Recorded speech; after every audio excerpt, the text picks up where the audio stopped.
thanks to the Merchants Association for allowing us to... A little louder. I think we had microphone issues at Nice Manor too. Anyway, thanks to the Merchants Association for putting this event on. So besides being a mom, being our mayor, the mayor of the city of Dunedin has been the most wonderful job that I've ever had in my life. And I want to personally thank you for allowing me to serve you for the last 10 years. And as your mayor, I've worked pretty hard to do good things for Dunedin. I've championed many things along the way, an affordable plan, and an agreement with the Toronto Blue Jays, the expansion of Hammock Park, and a compatible bridge for the Dunedin Causeway. But we haven't stopped there. We've continued to work on free parking options for our downtown, an improved city manager search process, and of course, and most importantly, the protection of our village vibe. But having grown up and been raised here in Dunedin, and of course, having my own family, my husband Tom and my son Thomas are here tonight, I understand the importance of having a vibrant downtown. And thanks to all of you, we are the envy of Pinellas County. And how did we get there? We worked together. Many of you have invested your heart and soul into your business and into the downtown. You are everyday people just like us, trying to support your families. I believe our job as commissioners in a city is to be good community partners. When you said we needed more folks in the summer in downtown, I went to work, and we got the Jolly Trolley in our downtown every weekend. And I'm proud to say that we will, as of October 1st, have the Jolly Trolley 7 days a week. And when the sheriff's costs became an issue, I went to work and secured discounted rates for our largest events. And I'm excited to say that our commission will be discussing this at our next meeting. And of course, let's not forget marketing of our downtown. I believe that these efforts are worthwhile to our entire community. So much so that I recently rallied our commission for increased support to visit Dunedin. Dunedin deserves a community that is built on partnership. One that is vibrant, inclusive, and accepts everyone for who they are. And I would be truly honored to have your support to continue serving you. Thank you.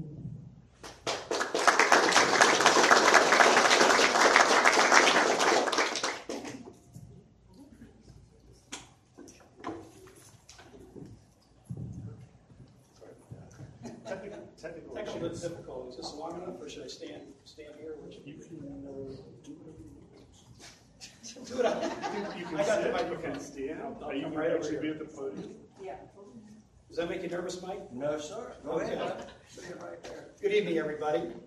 Hey, Hans, thank you very much, you and your team at the DDMA, for putting on tonight's forum. I think it's going to be a great exchange of ideas tonight. And I think it's great that you all came out tonight to learn a little bit more about your future leaders in your city.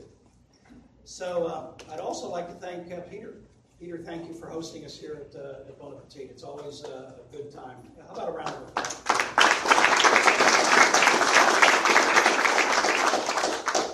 You know, I'd like to start my remarks off tonight with kind of a thank you. And I'd like to thank each and every one of the members of the DDMA. And what am I thanking you for? Well, I don't think we thank you enough, because you guys are a major reason why we are experiencing the success and prosperity in our city. And you've done that really from a couple of aspects. I mean, you've really acted as a marketing arm for the city through your special events. And I think that has had a direct impact on our city, on our visitors visiting our city. And I just really want to commend you for running a good quality special events program. Now, on the other side of the coin, your prosperity and your businesses have had a direct impact on our success here in Dunedin. And I know that's not an easy thing to do. It's a lot of blood, sweat, and tears, and a very hard work. And I don't know that everybody appreciates that, but I do. And why is that? Because I've done that. I'm a small, or was a small business owner, just like you are. Some 30 years ago, walked into a manufacturing plant in Largo, Florida, where we had less than 10 employees. And through a lot of hard work, 29 years later, there we were. And we were fortunate enough to have a successful business. And why? Well, just like you all. I mean, you invest, you set the plan, you set the course, you follow the course, and you get results. And I think that's what you all have done here in Dunedin. It always hasn't been a prosperous downtown, as you all know. And so with that, in business, if you make some bad choices, it's going to have drastic effects, especially on small businesses. So I'm here tonight to kind of have a call to action for all of you, because I am very concerned about the current direction of our city. There is, as you all know, there's a very small vocal minority that's permeated the city and has been empowered to do so. And their mission in life is to shut down development, a building moratorium, and to repeal our LDO, our land dedication ordinance. I think that's economic suicide for us. And I think it's very unsustainable for us as a city long term. And I think each and every one of you in this room need to be concerned about that. So as we head into the election season, you need to be very careful about this particular organization. You need to participate in the narrative, because what's been happening at City Hall is we've been hearing a lot from one side, and we really need to be hearing from the other side and the business side a lot more if we can. So please participate in the narrative, participate in the conversation. And the other thing I'll throw out to you all is be very careful in the candidates that you support, and make sure that you know where they stand on the future prosperity of our city. So that's kind of it in a nutshell as far as I'm concerned, and I hope from what you hear tonight and some of my positions that I can earn your support, and look forward to that support and ultimately your vote in November. Thank you.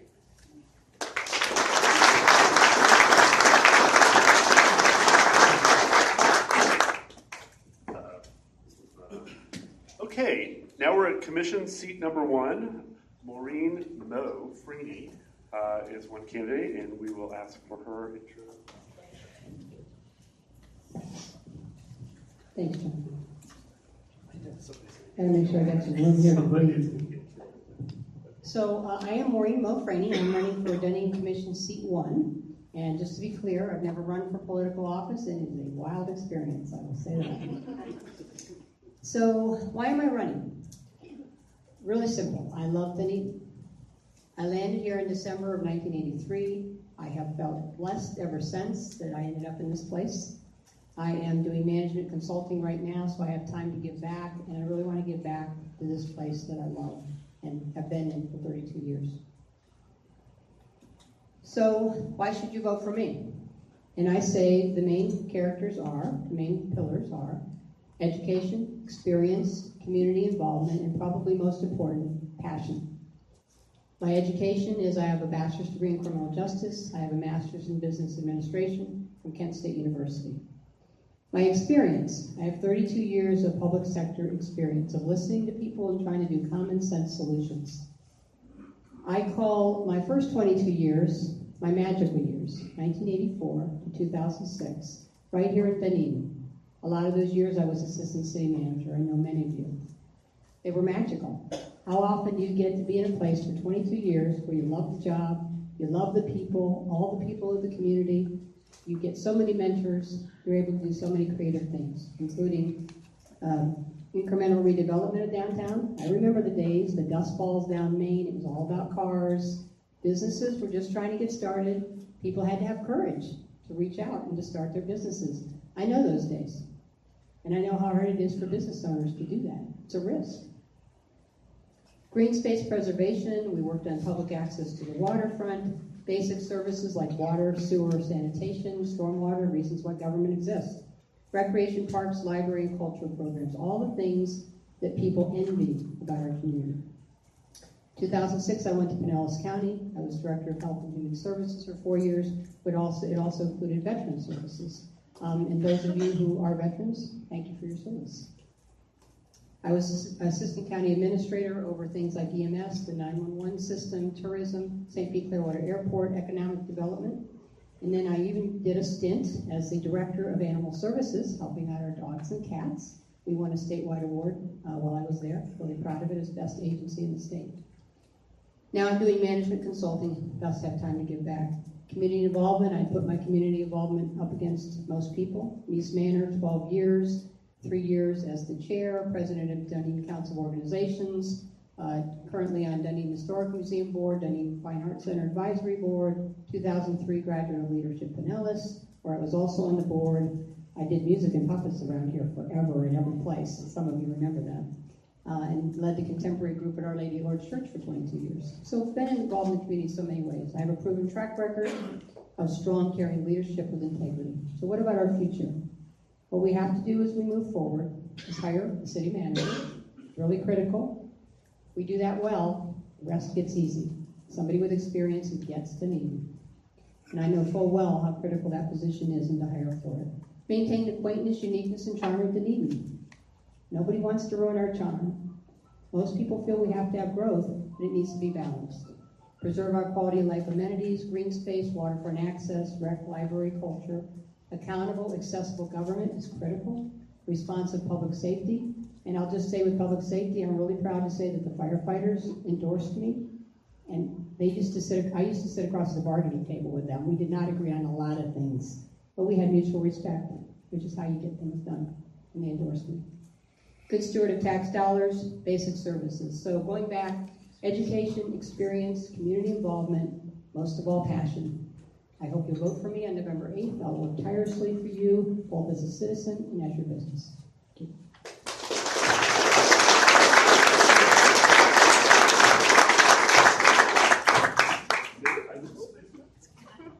We needed a wireless mic. This is like, okay, next we have Commission candidate Mike Jones.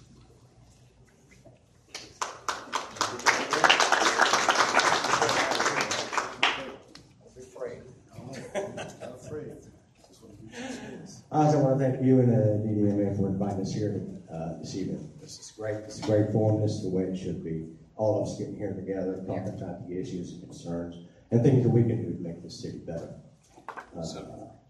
I've been a Dunedin resident for over 30 years in Dunedin. And I love this city. I love what the merchants have done down here in this city. It is the heart of the city, and I love Dunedin. I'm a Marine Corps veteran. I served in 3rd Battalion, 5th Marines, Lima Company. Vietnam veteran, Purple Heart recipient, and I'm all about this country and this city. I got passion for this country, and I got just as much passion for this city as I do for this country. I love this city. Married, lovely wife Donna, 50 years, September 26th, not too far away. So you're all invited to come. Peter, you're going to put something on for me? I'd appreciate that. But the happy years? Yeah, happy years. 50 good years. High school sweetheart. She put up with me for 50 years. She should get the award. But married, I love that girl. She couldn't be here tonight. She's not feeling well. We had 2 grandkids over, and I think she got something from them. But I have 2 great kids, Missy and Mike. They all went to school here in Dunedin, graduated from Dunedin High School. Mike's in Atlanta, got his own business in Atlanta, and doing really well. Missy, she's a school teacher, 4th grade, at Garrison Jones Elementary. And she is dedicated to that job. She really is a good teacher. 2 great grandchildren, Catherine and Sammy. I had them today for a little while before coming here. And they're just good kids. They both go to Garrison Jones Elementary, and we should be proud of all the schools in this city. Garrison Jones is really a great school. A little bit about my employment, where I come from, where I got all my training. I was employed with the Florida Department of Corrections, the largest organization in the state of Florida, the largest budget organization in the state of Florida, and the 2nd largest organization in the country. It goes between Texas and California is the largest in the country day to day. But it's a big responsibility. I had a budget of over $35 million, and I was mandated to maintain that budget. So I know how to manage. I was a major when I retired 3 years ago. And when you're a major, that's what you do. You manage. My last 15 years of my 30, I managed that facility, and that's a lot of responsibility. So I was a manager for the last 15 years of my career. You're responsible for a lot of things when you run a facility like that. You've got the same thing the city has. And I always tell everyone, it's a city within a city. You have sewer, you have water, we even have well water. And you have to watch all that stuff, especially the water and the sewer. We had fleet, we had personnel, we had budget. We had the same thing we had here. We had personnel, we had issues, but we handled them. I managed them, inside and outside that facility. I was responsible for all that. I had a wonderful staff. You can't do anything like this here by yourself. That's why Dunedin makes it so great. We've got some great staff here in the city that make that happen.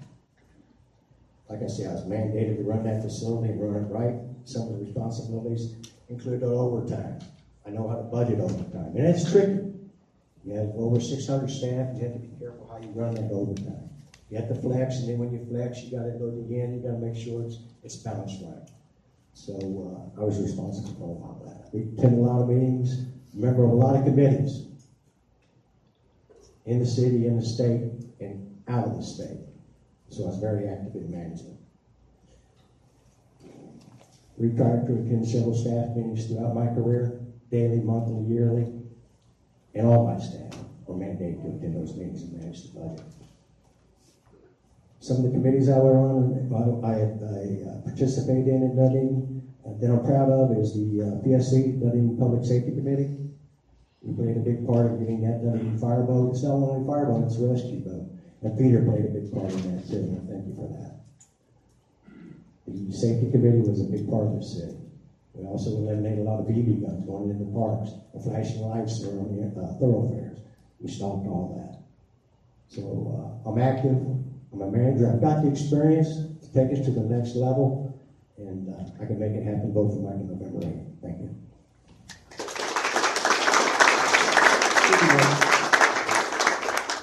Next, we have commission seat number 3, and we have current city commissioner Heather Gracie.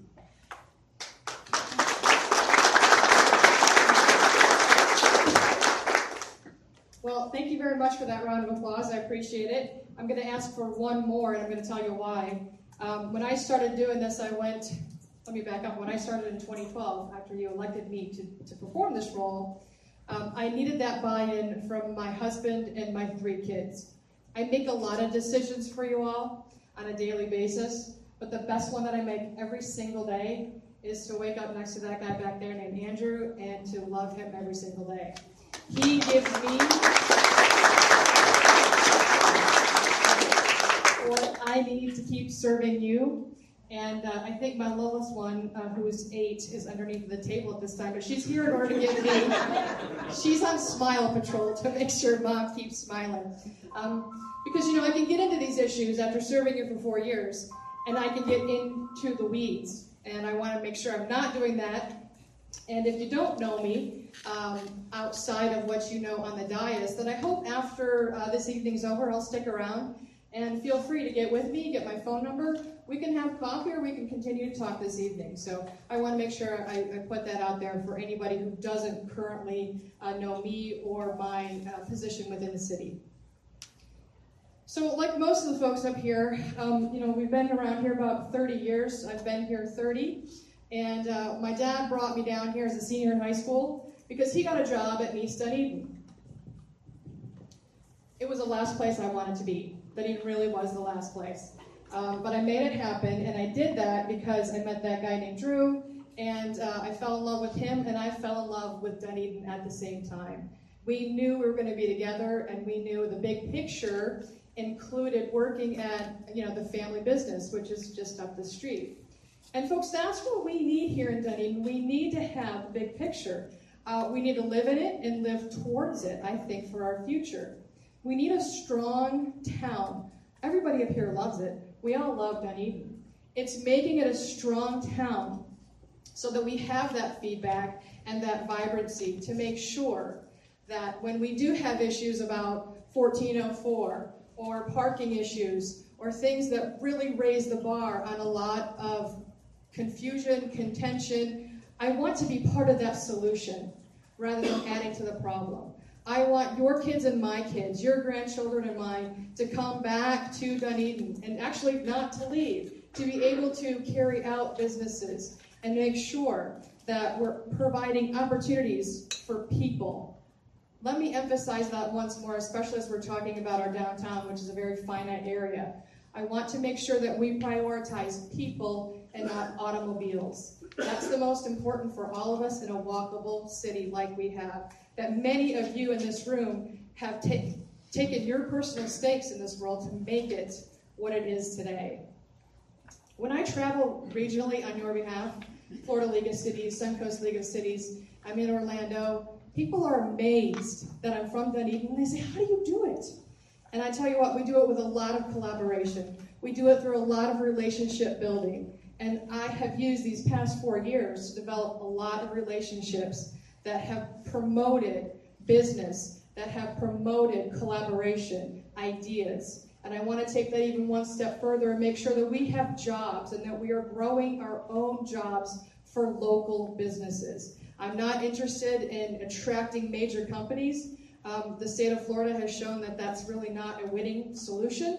I think what we need here for the leadership within our city in the next 4 years as we continue the renewal path is to make sure that we're giving business owners and people time.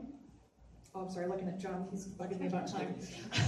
I want to make sure that we give the people the opportunities to grow and to experience their dreams in Dunedin, to make sure that they get a chance at owning a piece of the vibrancy and the energy that we create here in our city. So, wrapping it up, I want to make sure that what I pledged to you in 2012, parks, green space, shorelines, I've done that. Under my watch, we've had 3 new parks. The latest has been, of course, Hammock Park. Positive and responsive leadership. I know that I've delivered on that, as well as my willingness to make very tough decisions for Dunedin and for our future. And finally, I want to end on making sure that Dunedin stays local and not big box as much as possible. So thank you for being here tonight.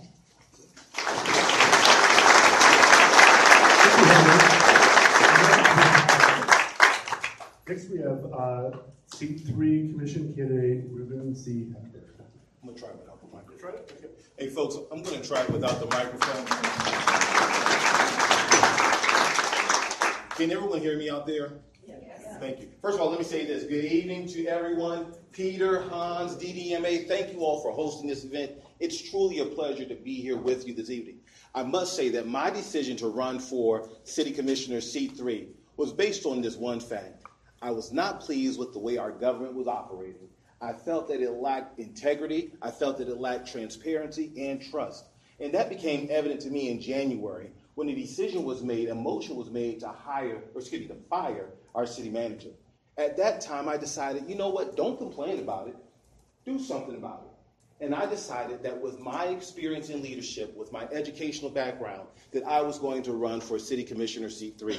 And you know what? It's been the best experience, the best decision I've ever made. And while I'm not elected yet, it's just been a pleasure getting to meet so many wonderful people and looking upon your beautiful faces. It's truly been a wonderful experience for me. And so I got to tell you, thank you, thank you, thank you. Just getting out and around town, having a chance to speak to business owners, getting a chance to speak to parents, getting a chance to speak to folks and lovers of Hammock Park, getting a chance to speak to people about the issues and concerns has made me more aware, but at the same time, it's given me greater insight to what our city needs. Our city needs leadership for the future, leadership that's forward-thinking. We need city commissioners that are visible, but also approachable. We need city commissioners that are going to vote the voice of the people, and that's what my leadership offers. For those of you who don't know me, I've been the principal in Pinellas County for 10 years now, or going on 10 years. At least it feels like it's been like 20 or 30 years. Okay? But I was your principal at Dunedin High School, and those were some of the best years of my life. Oh my gosh. I lived in the city at the time. I still live in the city, but I had just moved to Dunedin in 2006, became the principal in 2010, and I used to tell my students all the time, I live here, I work here, and I play here, and that's why the high school had to be great.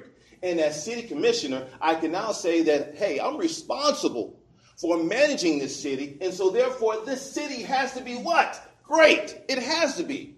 Because I'm taking a special interest in how our city operates, but also what services our city provides to its residents. I want to make sure that we provide services that are affordable, but also services that are available and attainable for everyone. Dunedin right now, oh my gosh, we're the envy of every resident in the state of Florida. And beyond that, folks are moving into Dunedin to retire. They want to bring their families down here. They know that Dunedin is a hidden gem. And I want to make sure we ensure that Dunedin remains that way. With my leadership, I want to preserve and protect this city, its history, its culture, its vibrancy. I want to make sure that we continue to make our parks and recreational services a priority in our city. I want to make sure that if we're going to develop, let's do it with strategy in mind, and let's do it with balance for the entire city. I love this place, and I want to make sure that our children's children have the same love for Dunedin. And I want to make sure that it's here and what we're able to experience, the family atmosphere, the relationships that are built here, the wholesomeness of our city. I want to make sure we preserve that. Thank you very much, and I look forward to your vote on November 8th. Please vote for Ruben Hepburn, Leadership for the Future, for Dunedin City Commission, Seat 3. Thank you.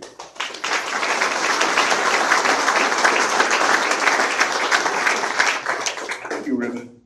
Now we're going to get to the question portion of the evening after all the candidates give their introduction.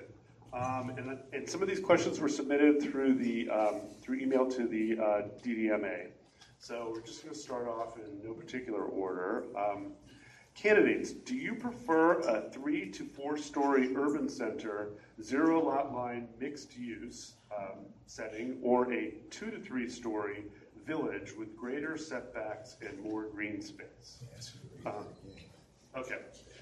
Do you prefer, choice 2, do you prefer a 3 to 4 story urban center, 0 lot line mixed use, or a 2 to 3 story village with greater setbacks and more green space? Let's just start at the right and move to the left. I didn't even realize when we set up these table tents that we put all the ladies on one side and all the gentlemen on the other. Mayor Bajowski, you want to? 2 to 3 story village with greater setbacks. Okay. Can everybody hear these kind of answers? Yes. Yes. This is like an accident. It is, and I'm in it. Okay. Are we using the mic or no? Yeah.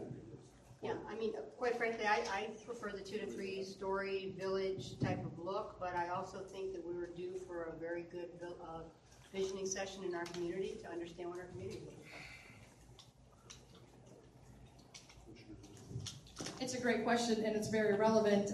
My answer is dependent upon where we're talking about. I'm assuming we're talking about in downtown, and if we're building such a parcel uptown, meaning near the gateway area, I would probably support as high as a 4 just because of the massing that occurs between East Manor and the hospital. That's why I voted to support, in a short time, the gateway.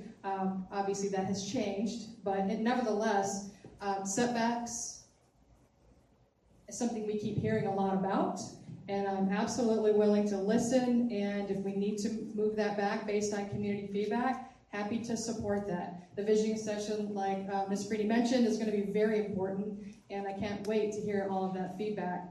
So in addition to 2 to 3 stories, I think the closer we get to the water and our shorelines, the smaller those buildings need to be. Thank you. Thank you, and I think I need to reiterate, it was 2 minutes. Everybody's been really good time-wise. So, what's your next? I really am not opposed to 2 to 3 stories or 3 to 4 stories. I'm all about strategy. Let's plan effectively, and let's use strategy in where our buildings go. For example, by the hospital, I think that's a nice place for a building that may be 3 to 4 stories tall. But as Ms. Gracie mentioned, and I agree with her, as we get closer to the shoreline, we need to make sure those buildings are short. We don't want to ruin the environment or ruin our lovely view of what we have to experience here in Dunedin. So I think that's very important. But more importantly, I think we need to make sure that we make sure there's an equal balance to development and green space.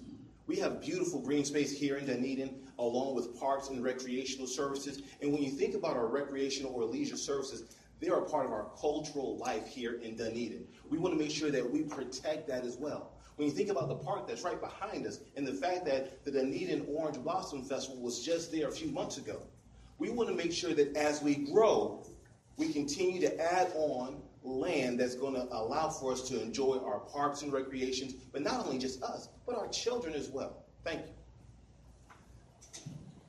Thank you. Mr. Schultz, you want, you good? good? Yeah. Okay. I think everybody can hear me. Catch it? Great. I believe in the two or three story setback, green space. I'm a green space guy. I'm a tree guy. I love trees in this city. We used to be the Cadillac of trees. I think we strayed from that. I think in a certain area, like Heather said, downtown, we need to look at 2 and 3. Further we get out, maybe we can go up to 3 or 4. But we have to study this. We have to manage it. It's not about being smart. We have to manage this. And it's like Ruben said, it's for the future. It's not for us. It's for our kids. And this next commission is going to play a big part in making that decision. Thank you. Thank you. Bruce, microphone or no? Thank you, John. I think we're all kind of okay with no microphone.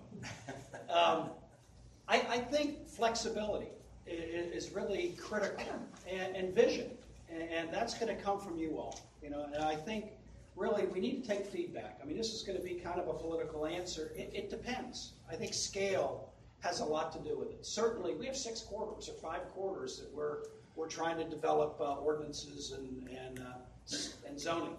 And so I think we have to be flexible quarter by quarter, and I'd like to see that evaluated. But as far as our downtown, I tend to agree with my colleagues here that the closer we get to the water, the more we're in our downtown. I think it's critical to take a look at scale there, and probably less is more in our downtown core area. But as we move out to the other corridors, I think there might be some room for taller scale there. And mixed use, I think everybody is on board with that, really lends itself to real positive economic impact. Being able to kind of live, work, and play, have retail, residential, all in the same building, I think that promotes walkability. I think that promotes sustainability as a city. And so I guess the key words would be flexibility and vision. Thank you, Bruce. Okay. What does the candidate see as the role of the city in the production of major events, given the positive economic impact that these events have on the city? You start with me. Should we go back and forth, or is that too? Okay. Either we can start middle and go out, or no, I'm happy to take it, Joe. Okay, Bruce, you go first. This has been a tricky problem for the commission for a long time, because we have a lot of masters to serve. And as you all know, we have 3 types of events that we put on. So under the word special events, we kind of have nonprofit events, we have city-sponsored events, and we have for-profit events. And all of those really should ride under the same criteria. And that's been very, very difficult as a commission and a governing body to regulate. I think we've got a good basic policy in place, but I think what we need to further define as a city is, and this is the elephant in the room, financial support. What do we need to do? How do we need to shape that policy to support, and in this particular case, the DDMA events? And I think we have to take a comprehensive approach as to Clearwater, for example, has trophy events, autograph events, and they kind of allocate resources based on economic impact. And that's really tough to come up with. And I'm the city liaison to the Tampa Bay Regional Planning Council, and we're currently working with them on a project to kind of assign economic impact to our special events. And I think that'll help us kind of discern how we're going to be able to throw resources to help those special events. So that's a tricky one. I think the city should participate. And I look forward to getting feedback from you all and from really all the producers of special events in the city to come up with a comprehensive plan. Thank you. Thank you. Mike? Do you need me to review the question, or? No, I'm good. I wrote it first. Unless you feel like you need to repeat it. Thank you. It is a tricky situation. We have over 100 events that go on in the city, downtown and around the city in a year. And that's a lot of events for this city, but it's also a lot of money. We have to be fiscally responsible for doing that. The downtown merchants put on quite a bit of those events, and they do get some money from the city, like the other people that put on these events. And we have to make sure that we stay within our budget. It's a tricky thing, and things are getting tighter. The money flow is not as great as it used to be, but the events are here. Now we're having meters in downtown, so how are we going to handle that? If you have an event downtown, how are we going to pay for those? Who's going to pay for those? Is the city going to pay? The merchants going to pay? The people going to pay? How's that going to happen? So there's a lot of issues going on, a lot of variables going on when these events take place, and we need to make sure that not only is downtown involved when the events are down here, but the people in the city need to be involved. Form some committees, reach out to the people, say, hey, this is coming up. We had a great little meeting yesterday at the Hale Center. That was a big turnout, and they were concerned about building. But same way with the city events that are going on. We need to get the people and the business involved in those and make sure that we're fiscally responsible for the people's money on all those issues. Thank you. Ruben? If you don't mind, I don't like this barrier between us, so I want to get out there and get personal with all of you. It's a tricky situation because these special events add to the character of our city. They add to the vibrancy of our city. They give families something to look forward to. So these special events are a good thing for Dunedin. But as it was mentioned earlier, being financially responsible is also key. We have to look at our budget and we have to plan based on what we can afford, which is dictated by our budget. Now I'm going to tell you, as a high school principal, we love putting on events because it adds to the culture of our school. It gives our students something to look forward to, and we often use this to incentivize them to behave, to come to school, and to make good grades. But oftentimes, when we cannot afford to put on an event, we do something that many people don't like to hear, and it's called fundraising. Fundraising. We raise money so that these events can take place, and we've been very successful in doing so. So whatever the budget doesn't allow for, that doesn't mean that we can't continue to hold these special events. It just means that we have to look for other monetary resources to make sure that we can sponsor these events, and sometimes it means raising money. And I know that's something we don't like to hear, but that's the best solution to make sure, number one, we remain fiscally responsible for the city budget, but also so that we don't burden taxpayers and residents, and we can not only raise money for that event today, but also for the future. Thank you. Thank you. Heather? John, You're next. can I have the mic, please? You bet. Thank you.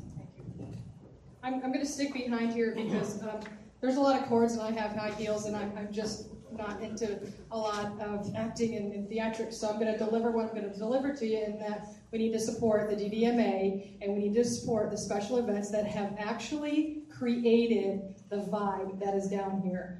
That is these events, Mardi Gras, Wines the Blues.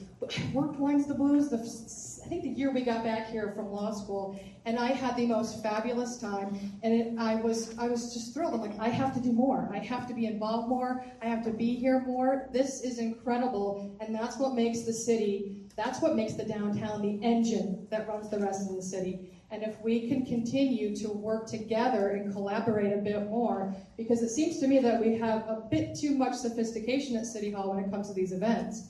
It used to be a lot easier back in the day, and I want to make sure that as we move together, we can make it a little bit easier on all the groups to have the special events and do it the right way via some planning and some budgeting. So I'm all in support of making sure that we continue to be the premier leader in Pinellas County when it comes to our events and our identity that drives them. So thank you. Thank you. This could be interesting. So, being a longtime veteran and being a judge for the Mardi Gras, I love special events. And I would say that if you're born in Dunedin, you have a problem. I'm a big supporter of the special events we have, both put on by Rec and Parks and put on by Downtown Merchants. I have always felt, and I continue to feel, it's a partnership. When we have great events, we all win. It is important that I think we hold each other accountable to what good events are and how we're running them and making sure they're efficiently run and being responsibly run. And so I think we kind of have to understand that and be transparent with each other about those types of things. But as far as kind of how those finances go back and forth, again, I do feel it's a partnership, and I do realize when the merchants put on special events, there's a lot of city fees, sheriff's fees, things like that. So I think it's important we're transparent with each other. We work as partners. We do win when we have good special events. Hold the water. Just stay there. Here, go ahead. Sketch. Maybe we should take our heels off. It's a great question. If you ask anybody if they've ever been to Dunedin, their immediate response, if they have, is, oh, I love their special events. That's always the second part of that statement, is we love Dunedin special events. So it is definitely a place that attracts folks to come to Dunedin, whether it be to visit or to live. And it certainly gets us national attention. We've had it plenty. I absolutely think we should support our special events. And the way I think we should do it is that we should support it through public safety. Our responsibility as government is to make sure our residents are safe, that our visitors are safe. As I mentioned earlier, I've been working with the sheriff to find ways to do that. I think if we can cover the costs of our sheriffs for our special events, that it's the right thing to do. It's a good public policy in keeping our residents safe and our visitors safe. And it is a huge expense when it comes to the situation with our events and the cost to the event promoters. I think it's something that it's explainable. I like to say to my neighbor Ted, can I explain what I'm doing to my neighbor Ted? Yes, I can say, yes, I'm supporting that I am taking care of public safety for Wines the Woods, or I'm taking care of public safety for Mardi Gras. Why? Because that's my job. And so I think that's a big way we can support our events. The other thing I think we can do is assist with marketing. I really think that these folks that have put on special events have worked really hard to try to promote them. And I think that's something that we absolutely should be a financial partner on. So having said all of those things, I think also something we're going to hear in a hot minute from our staff, at least I'm told, unless they've changed their mind between now and then, is they would like to not charge for closing the street and the paid parking situation. That's what they're going to be recommending. So I'm in support of that as well. Thank you. All right, now what's the most fair way to do this? Should I start off at Mike and then go back outside or something? Anyway, the next question is, much has been done to encourage development in the city in the past few years. The city, in that time, invested wisely with a PR agency to help draw tourists to Dunedin. With a planned withdrawal of funding to the PR agency, what are the candidates' plans to bring more tourist dollars to the city? What and how do they plan to bring in more visitors to Dunedin to support the businesses they have encouraged to invest in the city? Everybody get that? Yeah. Okay. Am I up? You're up, Mike. All right. You want a microphone? No, I'm good. I think y'all heard me the last time. If you didn't, raise your hand. Good. That's a good question. We did eliminate that fee for that agency, and I agreed with that decision. Thank God we got some of the best PR in the city. We got the Blue Jays nationally. We got the Fenway coming, and that's going to be internationally. We can't get any better publicity than that. We got another organization behind the Fenway. That's their headquarters here. It's all over the world. So why should we pay somebody when we got our own mission, our own stuff in-house to take care of all this? The Fenway, that's going to be free stuff in the magazines, in the papers. Everybody's going to be wanting to come here. And the facility's going to do the advertising for us. So it's crazy not to suck that up. Blue Jays, they've been here close to 40 years. That's all everybody talks about. You're home of the Blue Jays. So let's hope we keep them. That's great PR. And that's part of what we pay all these fees for these people. That's part of what they're here for. And to move that fee and eliminate that organization from doing that PR work, we can do our own in-house, and I'm happy with the way the city's going to pursue it. Okay. Thank you. Let's do Bruce next. Is that okay? John, we're flexible. Happy to do it. I supported it as well. We saw a little repetition with Aqua, when we entered into that decision. And so, relationships come to an end. And I think it's important that you find a new level and a new direction. But I think the key is leverage, is to leverage relationships. And in this particular case, from a marketing standpoint, we can leverage those really on two fronts. We can leverage those corporately, through our business partners in our community, and we can do this through other government agencies. So that those give us two pretty good outlets that we can get the word out and attract visitors to our city. Mike had mentioned the Blue Jays would be a great outlet for that. Kind of a hidden gem in our little city, Coca-Cola. And, I'm sort of tipping my hand a little bit, but they're getting ready to make a very major investment in that plant. And in talking to Jim Boyce, he said, Jim, would you guys up in Atlanta, maybe write a little article about why Dunedin? Why are you investing in our city? And approach the people at the Fenway as well. I mean, Marriott Corporation just doesn't come into a city and invest the amount of money they're going to do in their autograph collection without having a pretty firm belief that this is a happening place. So I've had some discussions with Mainsail about how about a couple of PR articles, why Dunedin? And that's going to give us something that we can go out to the world with. And they can do it through their distribution channels as well. So last but certainly not least, other government agencies. We have Visit Dunedin here locally, Visit Tampa, St. Petersburg, and I think we should be partnering with Tampa. So I think there's a lot of partnerships available. The key is leveraging those. And I think we'll be effective in doing that because look what we have to sell. Thank you. 1 second. Ruben, do you want to go next? Wish I had gone first. I mean, Mike knocked it out the park, and I wish I had that opportunity to do so. But he hit it right on the head. Dunedin needed a PR agency in a time when the economy tanked. We needed someone to help us draw attention to the greatness that's within our city. And we needed to make others outside of our city realm aware of the beautiful activities that Dunedin has to offer.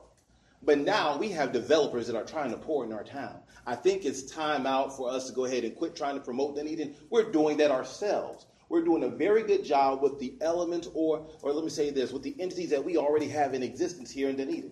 When you talk about the Blue Jays, a priority needs to be making sure that they stay right here in Dunedin. We're talking about a 40-year relationship with not just the Blue Jay organization, can I say this, with the entire country, with Canada, the entire country. We have an entire country following us doing spring training, and yet at the same time, they're promoting Dunedin businesses, Dunedin downtown businesses. They're also helping this county generate over $80 million in revenue. We see that kind of money being poured into our county just because of our relationship with the Blue Jays. But not only that, Mike mentioned, and I believe Bruce mentioned, the Fenway Hotel. I had a chance to visit their hotel, not the Fenway Hotel, but what's the name of the hotel over in Tampa? Epicurean. Oh my goodness. I had a chance to visit the rooftop hotel, the rooftop bar. It's amazing. The pool, it's amazing. But I had a chance to visit the place in Tampa, and you know what? I approve of what they're talking about bringing to Dunedin. It's going to look beautiful, but because of its location on Edgewater, it's going to attract a lot of people who want to come, stay for the weekend, and guess what? They're going to visit downtown businesses.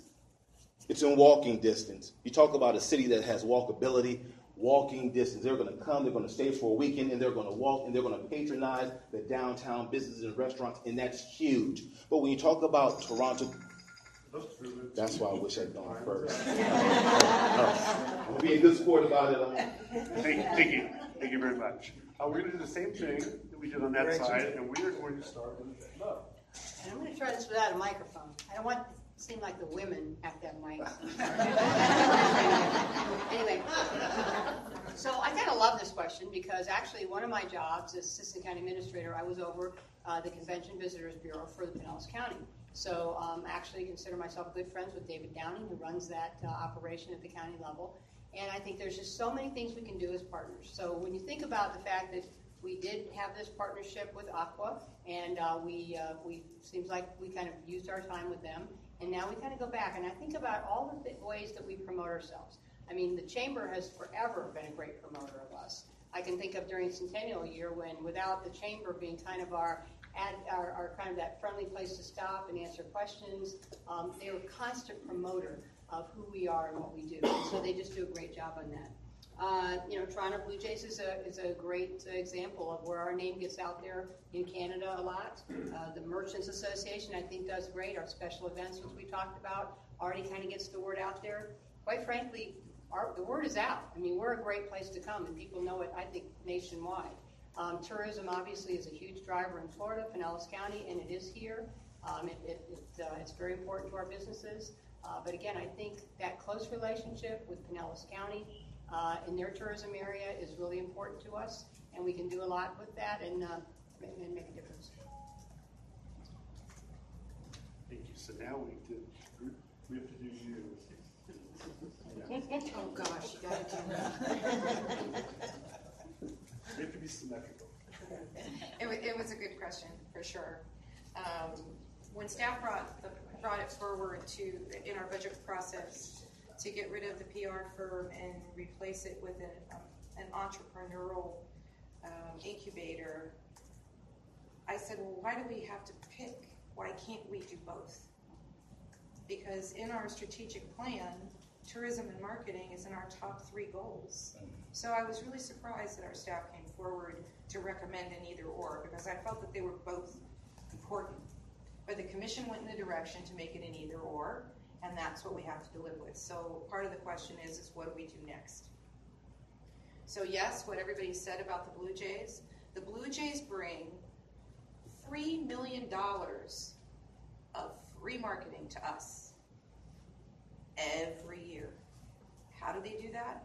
Because they are one baseball team in an entire nation. There's not like the Phillies where they have the tri-state area. They have a whole country that's looking at the Toronto Blue Jays. And we've had that valued, and you'll hear more about that at our workshop. But we can't rely on that. That's bonus. I believe that what we should be doing, and as I mentioned earlier, is funding heavier our Visit Dunedin. And yes, the things that Mo mentioned, working with Visit St. Pete Clearwater, that's what our PR firm was doing, was helping us work with Visit Dunedin and Visit Florida. However, I think we have to put our own money where our mouth is. And I do think that Visit Dunedin is the best bang for our buck, and I'd like to see funding increase for that. Thank you. Heather? Okay, challenge accepted, Mo. We'll go ahead and talk without the mic. It's a good question. It's a long one. If I remember it correctly, we got rid of Aqua so that we could free up a little bit more money. And then what could we do to deliver on our goal of tourism? The commission, as Julie pointed out, we did identify last year ecotourism and different tourism ideas that we wanted staff to work on. And that's been a little slow to the process. But what I see in this room are all ambassadors of Dunedin. So I was happy to give up Aqua and free up those costs. Visit Dunedin does a great job because you know it and you live here and you're a part of it. But I look at my friend Alan McHale here, who helps fund all of our bands, our pipe bands. And those pipe bands travel, and they're wearing Dunedin on 50 different uniforms in Canada, in Georgia, in Jacksonville. I look at Jeff, who comes to our city commission meetings and makes sure he knows what kind of infrastructure we have around our city to make sure his business is going to work, which is out there on the water. So the more that we can promote our promoters who already live here, I'm not paying you any more money to do that. I don't understand that, or Jeff. But I encourage that type of visibility. Noted. That type of visibility. within our city to make Wait by sure. election. Now, seriously, I do think we need more opportunities for people to have fun, because that's what they come to Dunedin for if you're not already living here. If you're already living here, you know we're working, living, and having fun. But the people, you all out here, hashtag Dunedin, putting it out there on your social media platforms, they're bringing it, so we didn't need Aqua to do it any longer. And I'm happy to support even more quality of life initiatives that will drive more visitors and more tourists, who I will pay for the parking instead of our residents. Perfect timing. Okay, the next question we have for the commissioners, or the candidates, sorry, is there has been negativity expressed concerning the size and style of some development in the downtown core and elsewhere, like the Nielsen property on Patricia. How do you plan on handling the negativity surrounding these developments when the developer is building within the allowable codes and having no architectural requirements? So let's see, we'll start over on this side. Oh, I know. It's Inside. going to be. Sure, I'll start. Can you start now? Oh, inside out? Yes. I'll move the head, okay? You want to go inside? Sorry. Oh, I'm ready. All right. Thank you. Did you get that question a lot? So is this how to stay positive in a negative environment? Okay, I got that. A lot of that, I think, has to do with communication. So many times, and we saw it last night over at the Hale Center, and it specifically was for the old Nielsen acreage and Scottsdale having a big renewal project going in there. They're frightened, they're scared of trucks and speed and safety, and staff did a very good job, and this commission has been very critical of staff because they haven't done it enough at delivering more two-way communication. It doesn't have to be frilly, and it doesn't have to cost a lot, but if you could open up one of our rec centers, send an invitation, and let's have dialogue. I think that that's one of the key issues that we're tripping on. The rubber is meeting the road right now when it does come to development, and yes, they are within code, but we need, as an organization, the city, to look at what those codes are. But moreover, I really truly believe that staff, not the commission, needs to do a better job at delivering what the commission consensus were, and to make sure that they are in those residents in your all's neighborhood when anything of that magnitude or even smaller comes forward. I didn't hear about it, I didn't know about it. Well, that's our fault. So we're going to push staff even harder to make sure that they're communicating with you within your lifestyles, on Facebook, on Twitter, checking the website. The residents last night, they smiled. After a very contentious meeting, they clapped and they thanked the most simplest of things. Thank you for the postcard. And it turned a negative into a great big positive. That's what we got. It's simple. Two-way communication. Thank you. No, now you're up. Yeah, I'm actually glad you asked this because I think I answered the first question narrowly. And development is obviously a concern to everybody.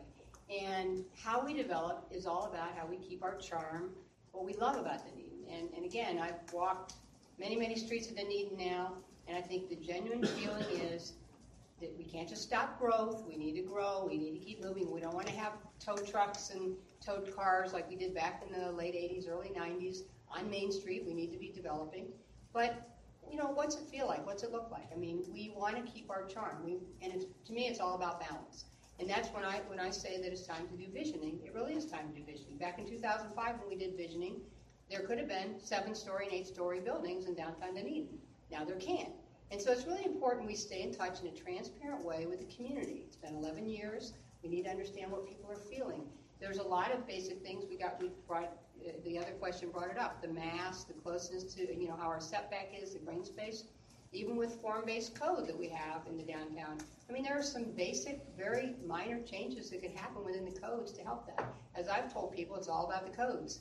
I mean, once the building's up, you can yell and scream, or once the site plan's been agreed to, you can yell and scream. That's kind of an uphill battle, though. So it's really important that we vision. We kind of really get on the same page. We do have new residents now, and we have residents that have been here forever, like me. But Yeah, we need to get on the same page because we don't have to be that far apart. It's about redefining what charm is in a responsible way as a community. And so that's all about what I'm for because I think that there is that consensus middle ground where we're not that far apart.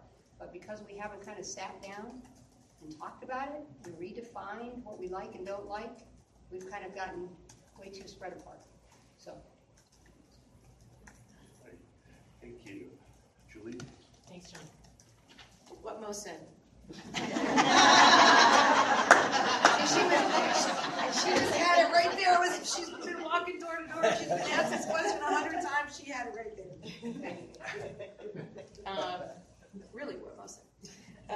No, it's true, exactly what she said, that, and what Commissioner Gracie said. We do need the visioning and all of those things. But it really wasn't the question. It's what do you say to developers when they come forward under a particular code when you haven't changed yet. And really, I go back to John Hubbard's word of compatibility. So was that what Mo said, but you didn't answer the question? Sorry. John Hubbard, our former city attorney, gave us the tools we need, and that is compatibility. It's been couched as an evil word, but it isn't if used in the right context. And I think that's something we can rely on until we make those, I think, as you said, small changes that we can do, I think, actually rather quickly. Not quick, not thought through type of changes, but small changes, such as the setbacks and the step backs. We have step backs. Our staff needs to let the developers know they need to be using them. Because a 3-story building or a 4-story building with a step back on the 2nd floor and a step back on the 3rd floor and a step back on the 4th floor looks a lot different than a big wall canyon on Main Street. That's where, as Commissioner Gracie was mentioning, we need to rely on our staff to be pushing these types of things. Just because you have, when you go into a restaurant, you have 100 things on the menu, do you eat 100 things? No, you don't. So a developer doesn't have to do 100 things. They don't have to have everything. They need to be urged by our staff to go down a direction of what is compatible for the area that they're developing. And in downtown, one thing is compatible. On State Road 580, another thing is compatible. On Patricia Avenue, another thing might be compatible because it's a different environment. Different people live there. There's 2 schools next to there. So there are various things in various neighborhoods that are acceptable, and our staff needs to make sure that those are the things the developers are looking at. Thank you. Thank you. So now we're starting inside out. So wasn't that it? Yes. So Ruben, you're next. In my opinion, in my humble opinion, the reason why we see negativity within our city regarding development, even though the commission is managing how these buildings are being built and how they're being established and they're within code, the reason why, in my opinion, is because right now we're lacking transparency and trust on our commission. And that's why we're experiencing so much negativity. Ms. Gracie brought up a good point. Communication is key. But I believe that you must also, along with communication and dialogue, educate. If we educate our residents properly, if we educate them with the right information and provide them with the right tools, the negativity will cease. They'll trust a transparent commission. And we won't see so many people afraid of change. We're afraid of change. We don't want to see changes happen within our city, especially when we talk about making Dunedin or keeping Dunedin delightful. However, with communication, proper education, the right tools so that they can make an honest, thoughtful decision, and we can see the negativity leave our town, and we can see more positive relationships, more positive communication, and more positive interaction from our residents. Thank you. Thank you. Mike? Thanks, Tom. That's a good question. I'm not opposed to development. We just need to manage it better than what we're doing. The people need to be involved. We need to be transparent. We need to communicate. And how do we communicate? That meeting we had health center last night. That's an excellent way to communicate. I've been here over 30 years, and they had little road signs sitting out, the DOT that we own, but telling everybody around that community about the meeting. I've never seen that in this. I've lived here many years, and I've never seen that kind of communication. We get one in the bill, in our billing, in our utility bill. That's communication. I've never seen that. So we are leaning forward. We are going forward. We're trying to let the people know. We're trying to communicate. But the Nielsen Project is a good example. All those people showed out. A bunch of them showed out. And all the city staff came. A lot of the city staff came and told us what was up. And that's all they want. They just want to know what's going on. And you can't sit behind a desk and say, this is what's going to be, and then let them read about it in the paper. You got to go out. You got to tell them, this is coming. What do you think? Let's have a little get-together. They had a great HOA meeting. People answered all. Greg Rice was there. Bob Iron. Everybody was there. All the commissioners were there, and they answered all the questions before they left. And that's the way we communicate. And that's the way we build big projects in the city. We let the people know what's coming. Thank you. Thank you, Bruce. Well, there are disadvantages of answering last. I think a lot has been covered, but really, we have a relationship, all of us. And in any relationship, it's communication. You know, you need to talk back and forth. We need to have a dialogue. And so, you know, as far as the negativity goes, I think education is absolutely critical. And I think the problems, you know, and maybe some of the things that we've had discussions on, misinformation, I think that's a killer. And I think we need, through communication, the right word gets out.